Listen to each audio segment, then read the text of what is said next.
ever listens to these recordings, I will be in. Who cares, guys? And this is the slides that I had created initially, and there is an objective there. I'm going to look at the objective. So here is what supposedly is in running, and notice I didn't say who, I said what is supposedly in running to be in charge of the greatest nation of well, the greatest nation in the world, and that's the best that they can come up with out of 330 million people. A buffoon and a criminal, and it's a concern. The scary thing is that this buffoon beat the criminal by 7 million votes in the popular vote, and that Trump, despite being just white trash, I think, has got a hell of a lot of support in America. What is wrong with the world if America, out of 330 million people, can come up with those two as their best options? Is it fair to say that we have a crisis in leadership at this stage? Any comments about that as a general introduction? We have a crisis in world leaders.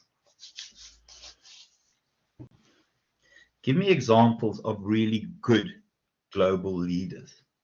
Kim, yeah, of good world leaders that you can look up to.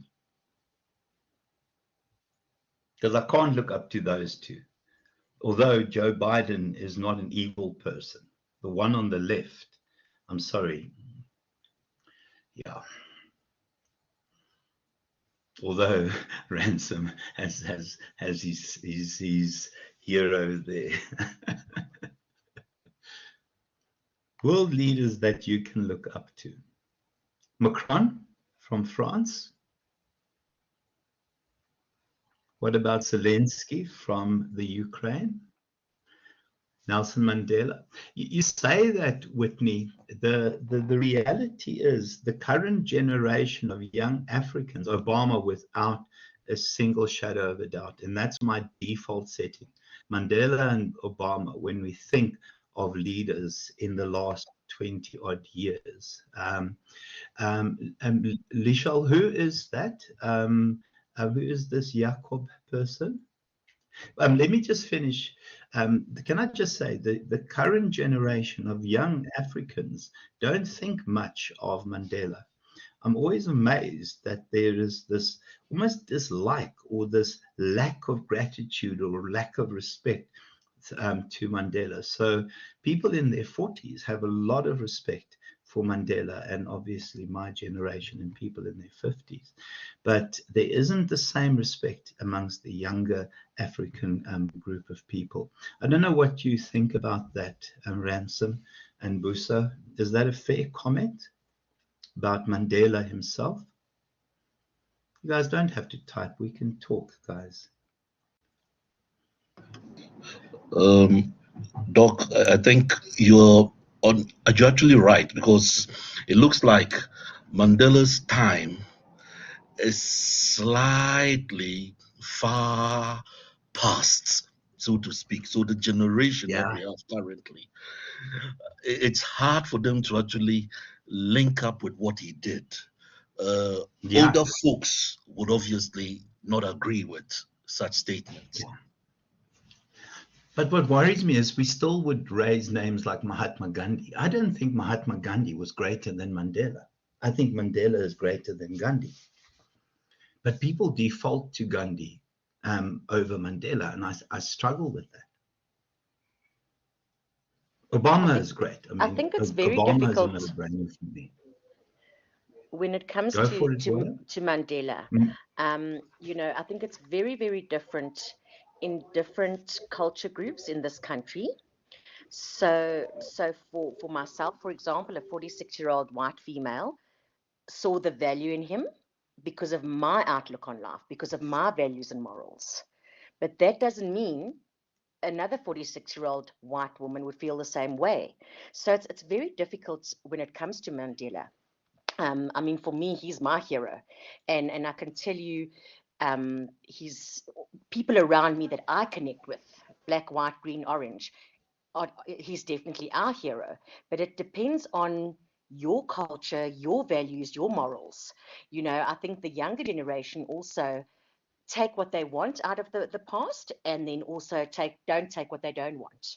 So often Mandela's not a big thing in their lives, but for someone that lived or that was born in the late 70s, that walked, the whole, from a white person's side, very different from a black person's side.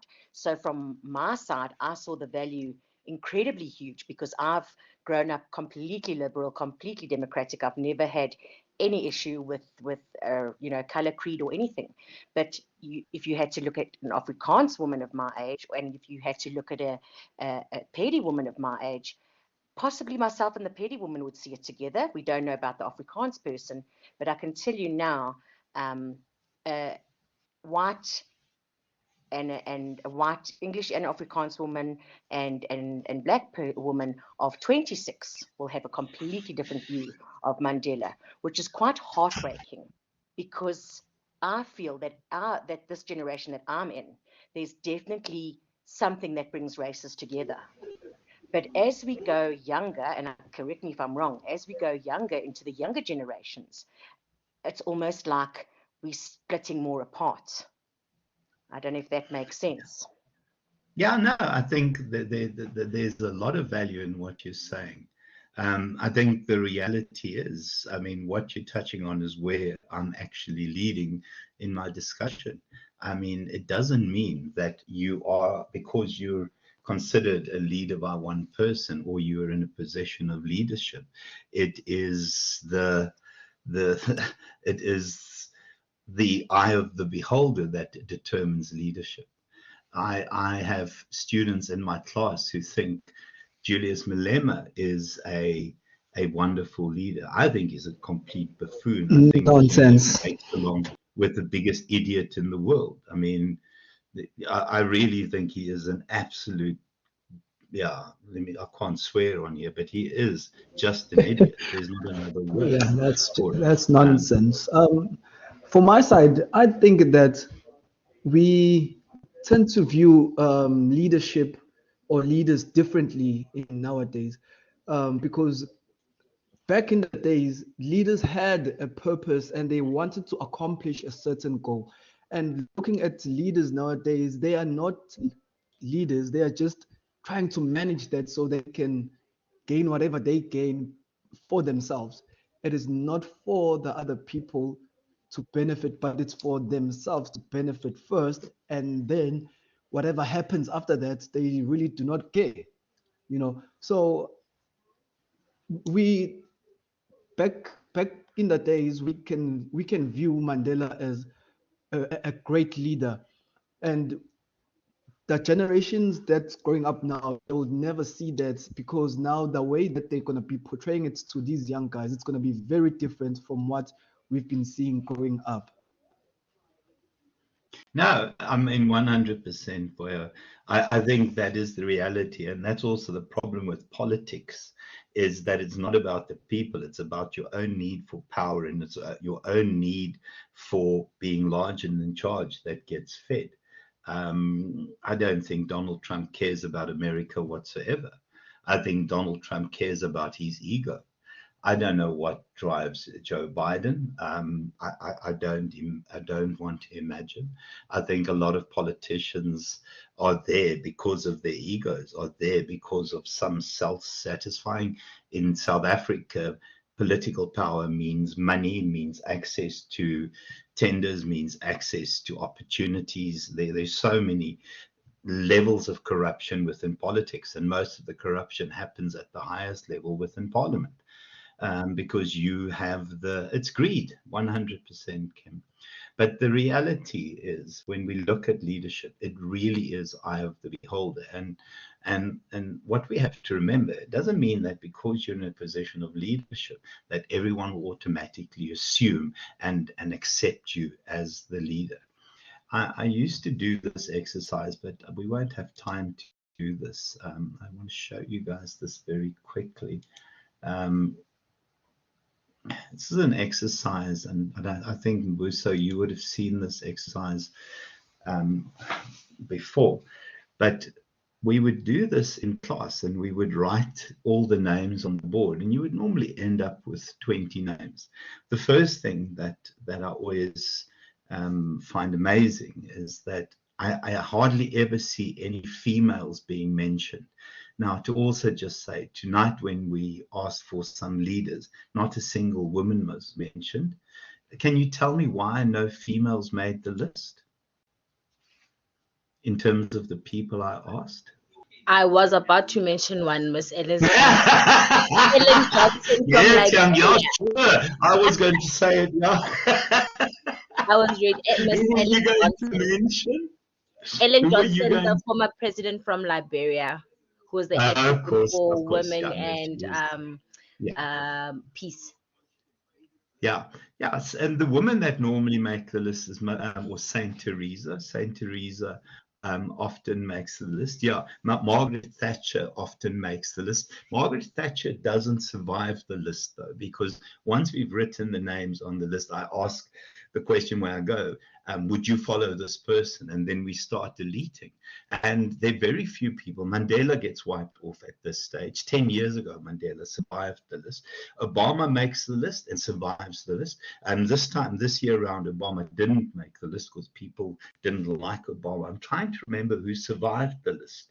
Saint Teresa, one of my students said, remember, she was given Saint, so it's not Mother Teresa anymore. She said Mother Teresa was evil. And I thought, what from? Where do you think Mother Teresa, I mean, she spent her life caring for people on the streets of Calcutta who were dying to give them dignity in death. I'm thinking, how is that evil? I mean, it was bizarre. Mother Teresa makes it all the time. And then Margaret Thatcher, but she never ever survives the list. But people don't mention female leaders. I'm always astonished. And sometimes Lady Di makes the list, but that's more out of nostalgia. Indira Gandhi never made the list before. Ransom hasn't made the list once ever. When the lady that was president of New Zealand recently, I can't remember off. Golda Meir's never made the list. Who was the female president of New Zealand? Really impressive young woman.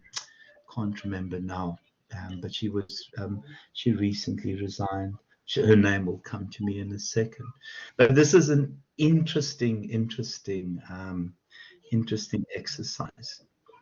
Yeah, there are tons of people, but have you noticed now you can come up with those names, Ransom, but there were not a single name, and I know, Tiang, that you were going to put that up, but it's interesting, there were no names, no female names. So let's have a glance at this. So guys, when we look at leadership, it's quite interesting to look at leadership from there are lots. Angela Merkel, Angela Merkel was a very, very powerful nation. I mean, isn't Germany something like the third biggest economy in the world, third or fourth biggest economy in the world? No, don't agree with Winnie. Don't agree with Winnie, sorry. But that again is eye of the beholder, remember? But it's magic. Not everyone will agree with every one of those names there. Margaret Thatcher was not a pleasant person. But yeah, we think of her as a leader. Right, so guys, let's look at leadership in terms of those different approaches. We have to look at leadership as a person. So often those inherent, those traits, those characteristics that make someone unique will often be associated with a leader. I don't know, and it will be a sad day if everyone on this call hasn't seen this movie. Who has seen Shrek? Please tell me that everyone has seen Shrek.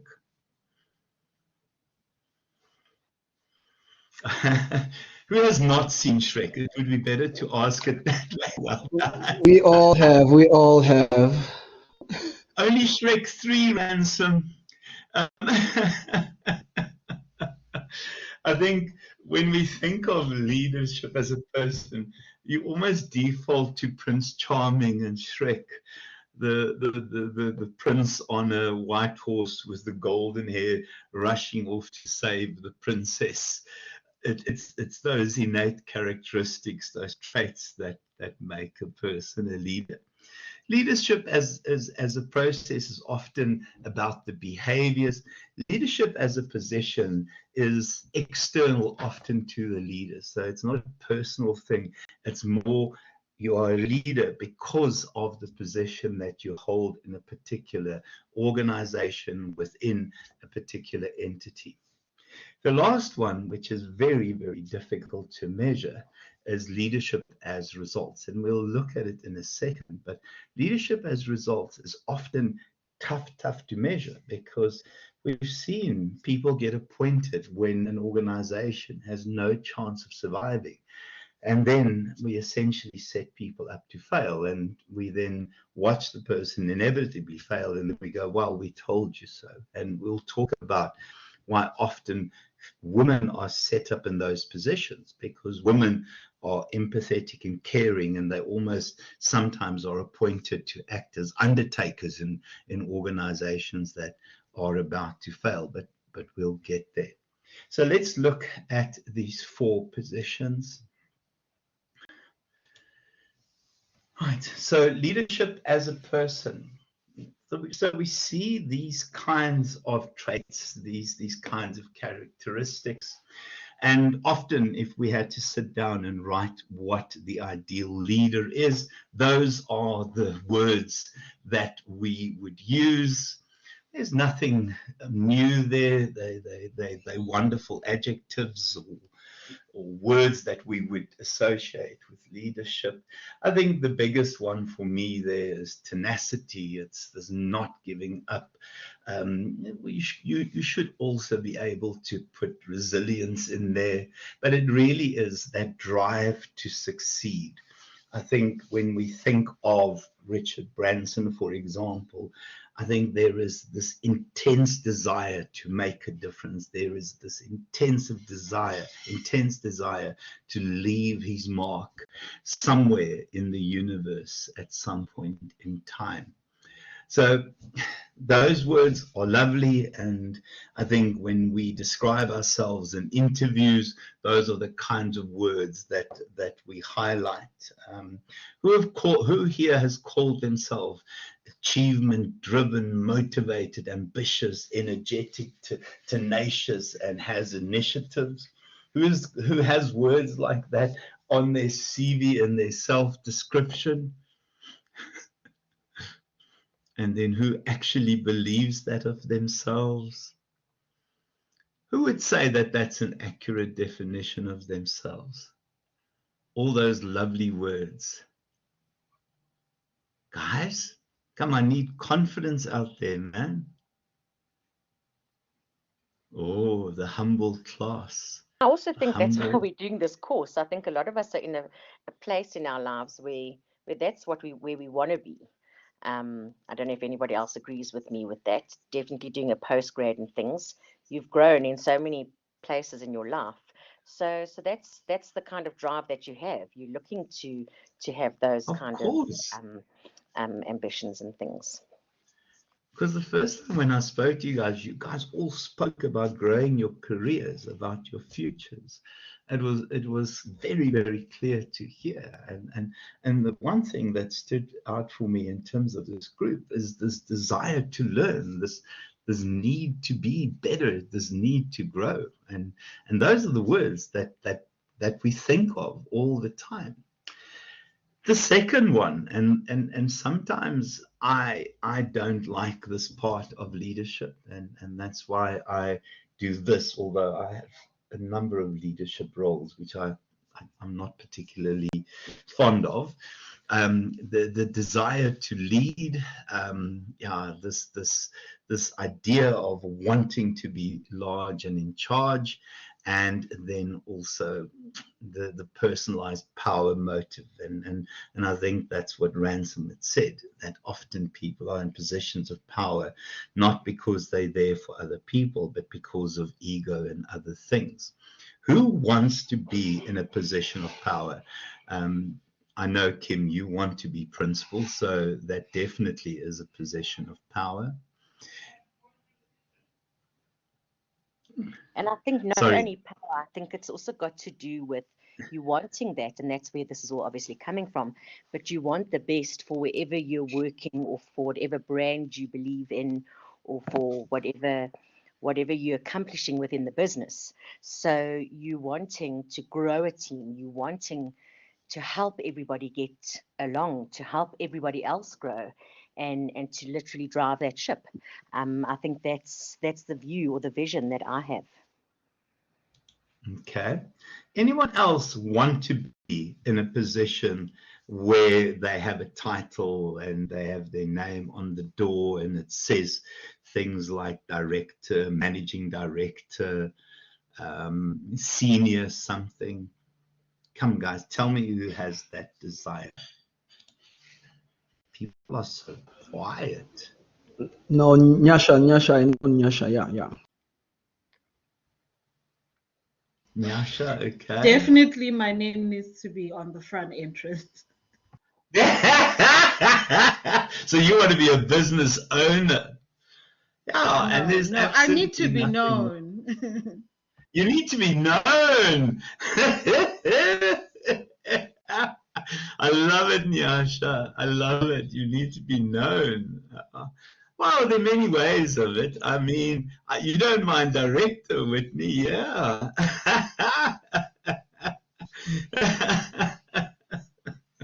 Well, one way of doing it is find a high building, find a high-powered rifle. You'll be known, but it will be for the wrong reasons. That's not advice. It's people. Well, he said, if I want to get famous.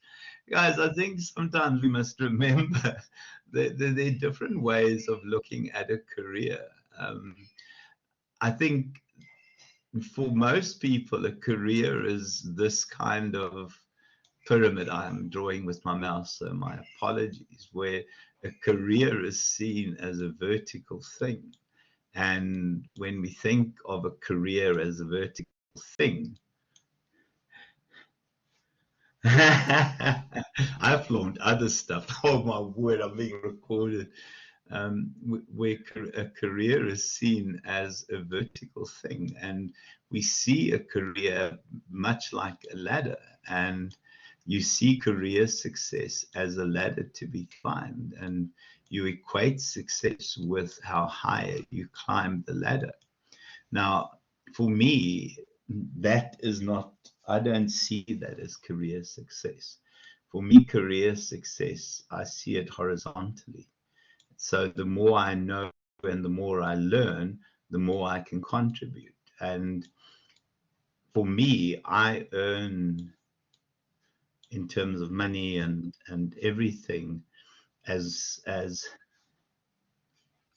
that's a nice way of putting it. For me, I see a career as a horizontal thing that I learn and learn and learn and learn. And it's possible to have that career nowadays and earn as much as the people that are very, very, very, very, very, very senior in organizations. Does anyone see a career as a horizontal thing? Or are you still the vertical career individuals? I definitely see the horizontal side. Definitely see the horizontal side. Okay, because for me, this was my life until 37, and after that, I couldn't be bothered anymore. Yeah, I hated managing people. I shouldn't tell you that when I teach management and leadership, but I still have. I have several leadership roles, but I still prefer that as a career, as a definition of career success. So I think the reality is often people in leadership positions are there because they have this desire to lead. And yeah, Kim, I love your definition there. It is about achieving goals through people, guys. And then honesty and integrity. Who is always honest? Who believes in honesty at all times? I do. I don't think you can run any business or anything productively without being honest. I think honesty has to come first, and from everybody, from the top down or from the left to the right. I think that's you have to build on honesty and trust. Are there times that it's okay to lie? In sales, we say you don't lie, you omit the truth. Yeah, because if a woman says to you, does my bum look big in this? The worst thing you can do is say the truth. No, not at all. I mean, from this distance, anything looks small. Sorry. I am going straight to hell. No, I honestly believe that honesty and integrity is everything, except to that question, and the boys on here will know. Guys, and then self-confidence. I think it's an essential part. Can you fake self-confidence?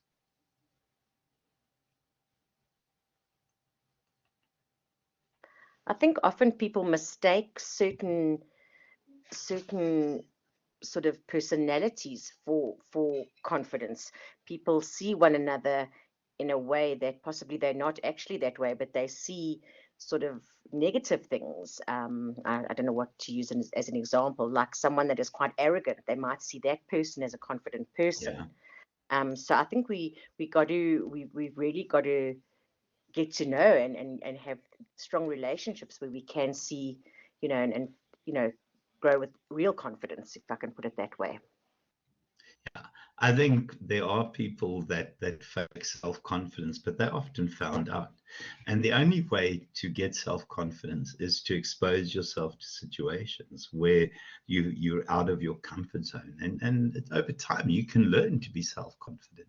You can absolutely learn to be self-confident. And then cognitive ability. And I think that's part of why we do courses like this. It's about learning to think. But for me, it's often the ability to think on your feet.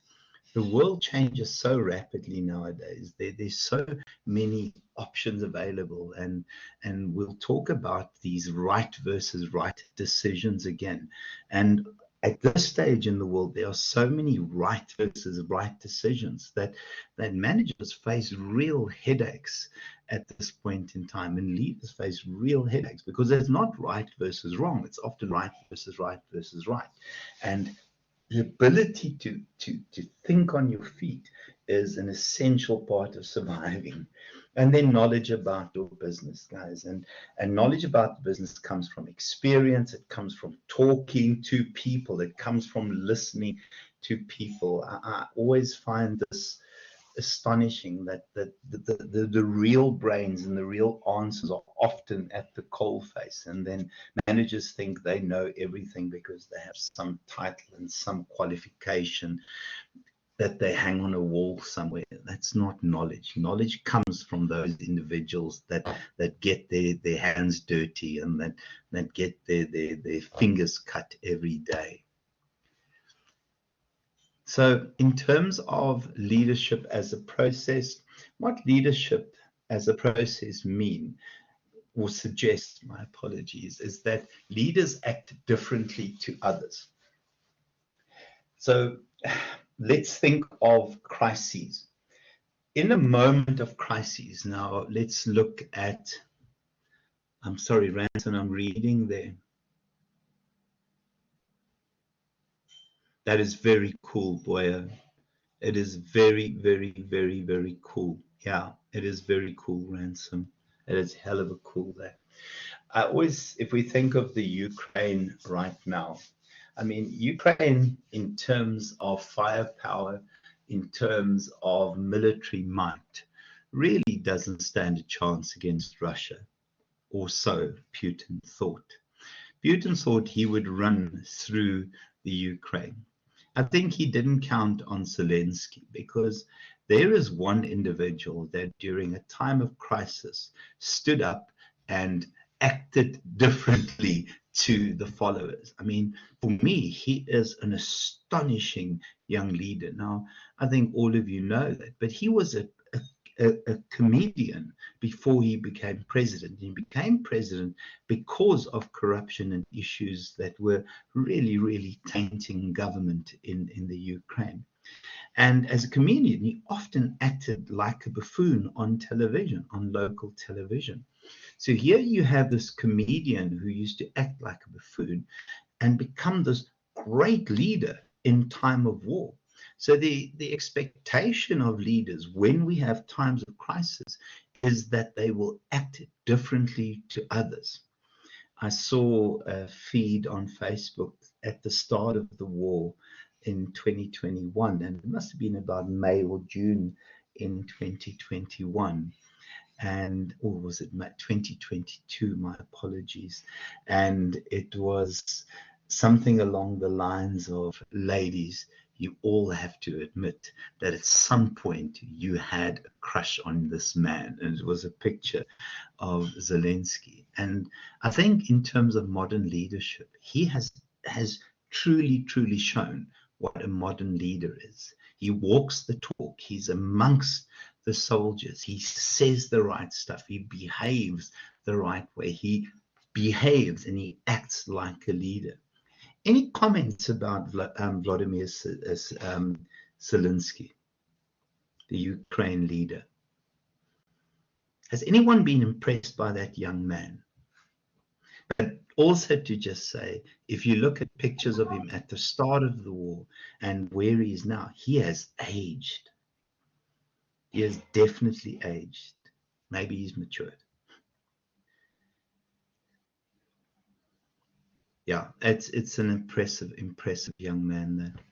Guys, and then one thing noticed about him was his change from wearing formal attire to wearing almost military-like attire. That shows that he's willing to get down and dirty for his people. That is very admirable for a president to do, to ditch the suit and tie and say, I will fight for my country no matter what it takes. It's very admirable on his part. Wearing fatigues all the time, always in fatigues. That's astonishing, absolutely astonishing.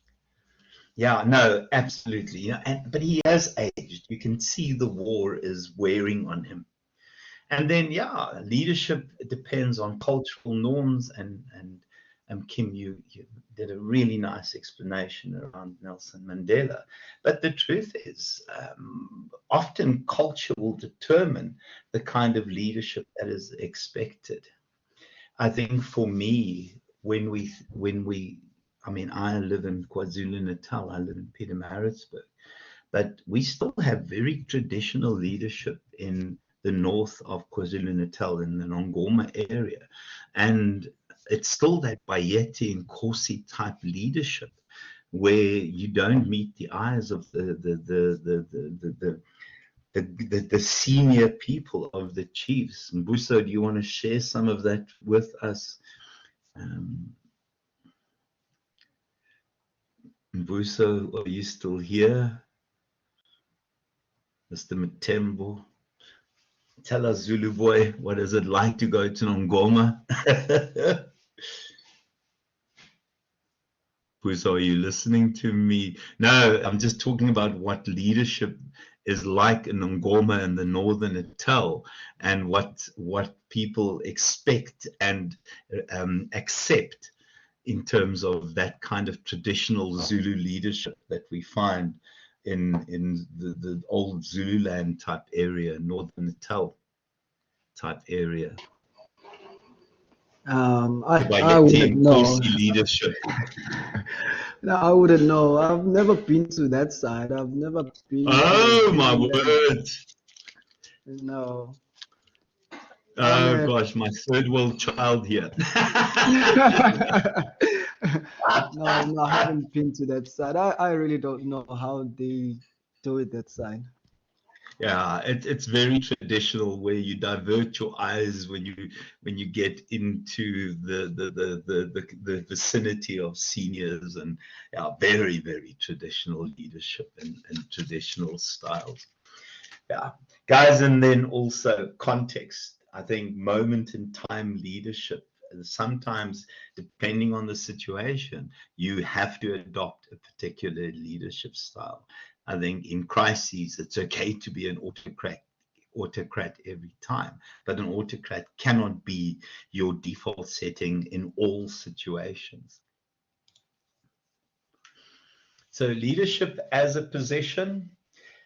Here we look at those assigned positions. Who would be the most powerful person in the world on the basis of the position that they occupy?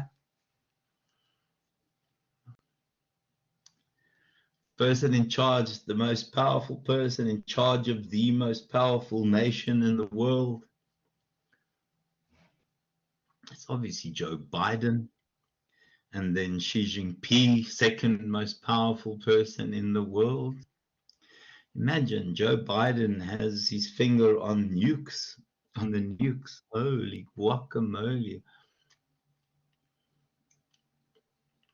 Yeah, it's a good question, Ransom. Is traditional leadership relevant currently?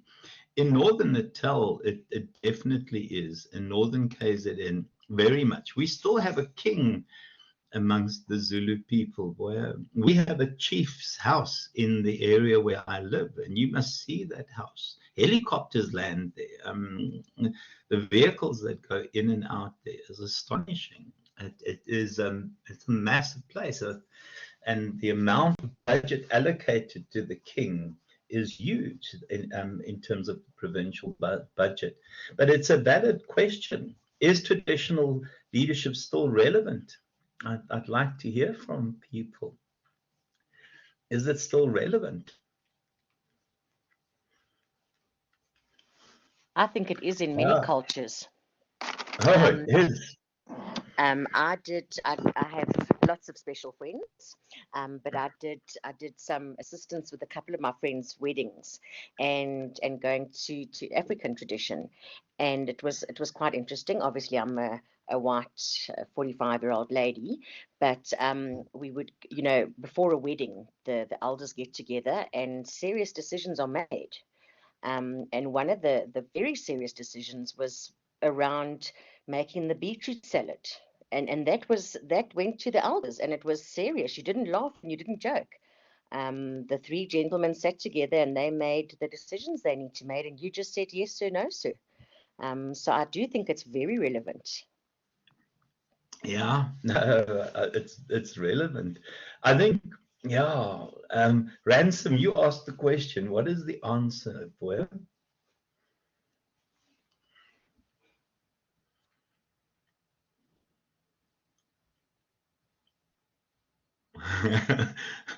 Ransom is weary to answer. I'm typing. Hey, boy? I'm typing. You're typing, okay, boy. Right, guys, and then also the second one, yeah, leadership is about controlling budgets and controlling resources, and we can always see who is in charge in an organization, because controlling budgets is a big thing, deciding which teams and which functional areas and who gets budget and other forms of resources, whether it's allocating bonuses. It is really, really a powerful way of controlling and directing.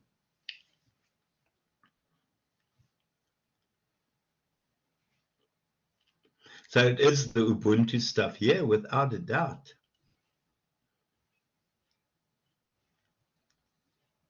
Oh, without a doubt, boy. I wish yeah. Let me find this quickly. I found this wonderful article. I wonder how quickly I'll find it. Okay, I can't do it there. Let me do it this side. About African leadership and what we can learn from traditional leadership. Hold on. It'll take me a second.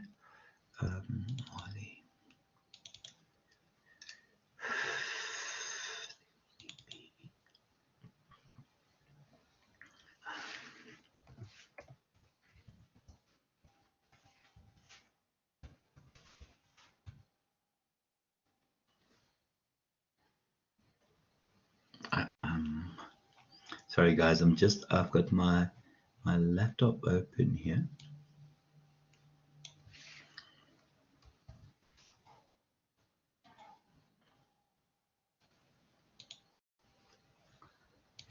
Have a glance at that, guys. I used that for Mali, which is the same course, but I used it as a case study in Mali, which is the same course as this, but in the honors program. I used that, as the case study for the Mali exam. The Mali exam's been written, so I can share it. Have a glance at that. And then the third one is position gives you the chance to give instructions, to enforce those instructions and punish non-performance. Yeah, and then the tough one, leadership as results. Can we hold leaders responsible for a company's results? Can we hold a leader responsible for the company's results? I think the leader definitely needs to take responsibility for take accountability. Absolutely. So take accountability, okay.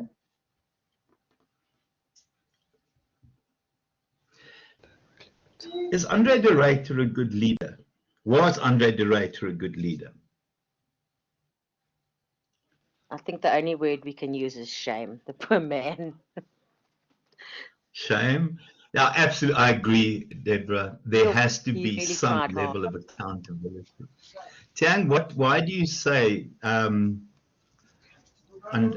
he was a good leader? I think he honestly tried to prove himself in different ways, but because he was forced to take a certain direction that our government insisted on taking, he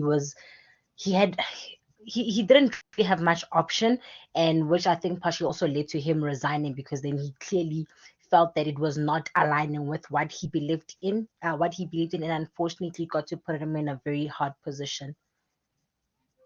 Yeah, because the reality is he inherited a poison chalice. Exactly. And if we then think of it, that if we take it as leadership as results, he wasn't a great leader then. He was a poor leader. So it depends on what you take. Is it leadership as a person? Is it leadership as a position? Is it leadership as the behavior side of things, as a process, or leadership as results? Because leadership is results. He didn't do well. He didn't do well at all. I think he's a great leader.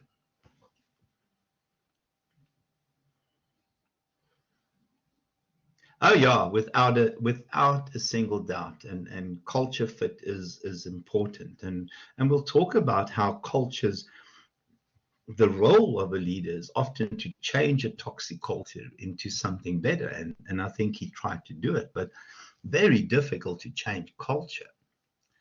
So you think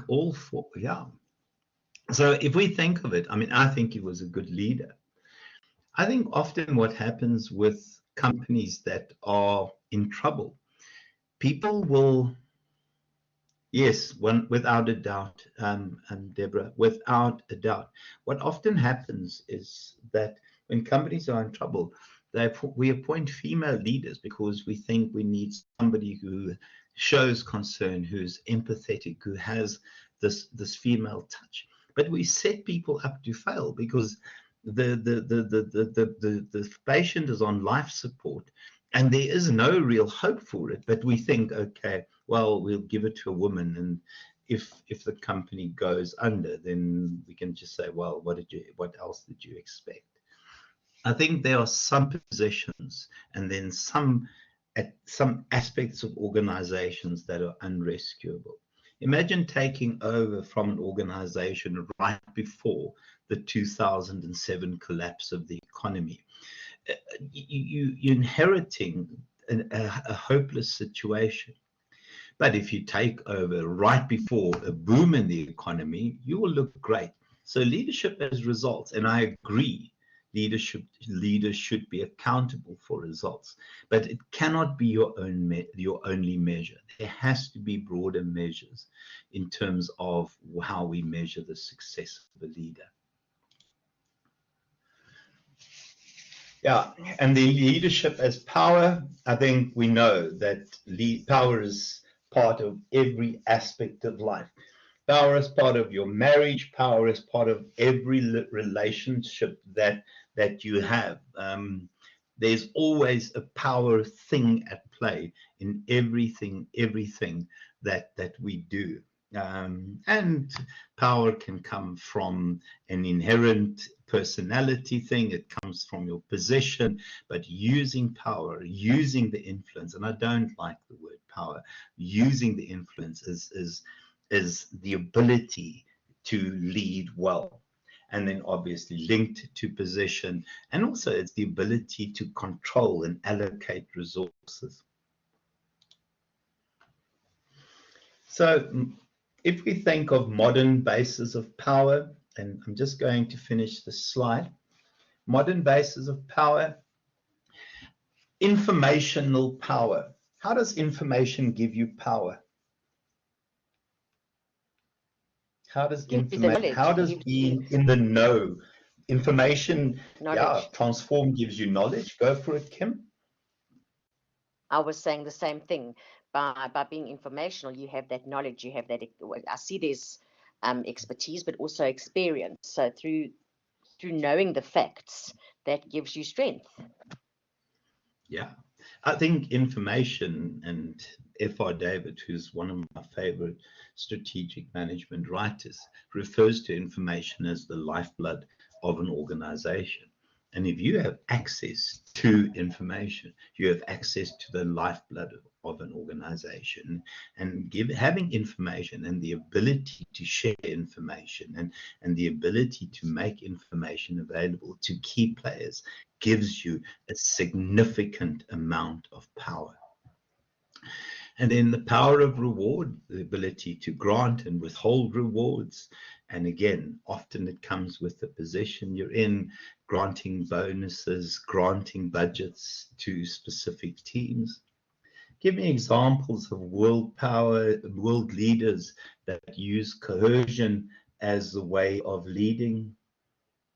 Give me examples of the bullies in the world who use threats and coercion as a way of showing that they're in charge.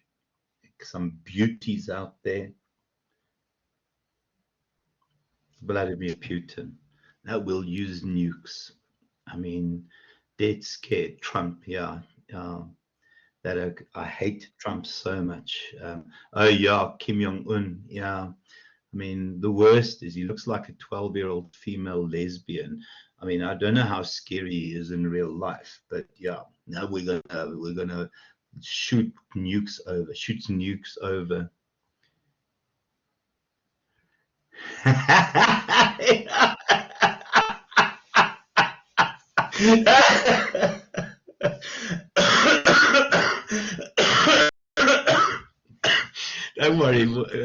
Don't worry, Boo. So just use these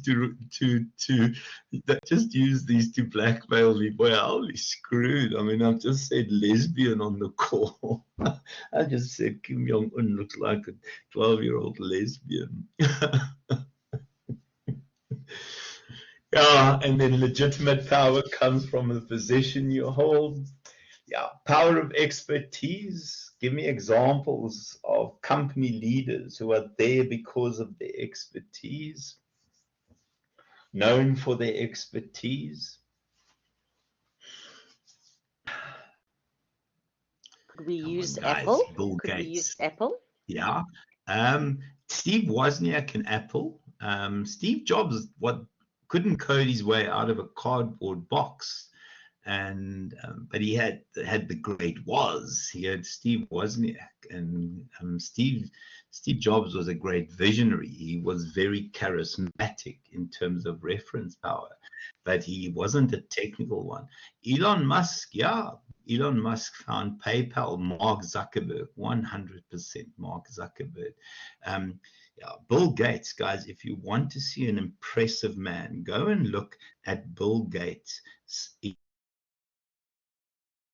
current work. I mean, remember, he's determined to give all his hundreds of millions away.